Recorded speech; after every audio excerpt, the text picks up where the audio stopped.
Hello', নমস্কাৰ। মোৰ নাম শ্ৰী চয়নিকা বৰা। মই এটা আবৃত্তি কৰিবলৈ ওলাইছোঁ কবিতা। কবিতাটোৰ নাম হৈছে পোহৰ বিচাৰি যাওঁ। এইটো মই নিজে লিখা কবিতা হয়, সেইবাবে মই আবৃত্তি কৰিব ওলাইছোঁ। পোহৰ পোহৰ পোহৰ, আমি সকলোৱে পোহৰ বিচাৰি যাওঁ। নতুন যুগ, নতুন সুখ, নতুন সাহস, নতুন আমাৰ সকলো মানস।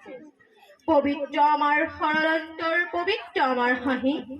হিংসা নাই, ভেদ নাই, নাই আমাৰ মাজত। নাই জাতি, নাই ভেদ, সকলো সমান। নিজৰ কামত সকলো মগন, নোৱাৰি ভাবিব আনক। আমাৰ পৃথিৱী, আমাৰ ভাৰত, আমাৰ পৰিৱেশ, সকলো আমাৰ, সকলো আপোন। আহা, আমি সকলোৱে পোহৰ বিচাৰি যাওঁ। পোহৰ পাম, খেদি আগুৱাই যাম। পোহৰনো কোন বাটে আছে, বিচাৰি যাম। এই জোনাকৰ পোহৰ, এই সূৰ্যৰ পোহৰ, এই মাথো জ্ঞানৰ পোহৰ। আমি পোহৰ বিচাৰি যাওঁ। জয় পৃথিৱী, জয় ভাৰত, জয় জন্মদাতা। ধন্যবাদ।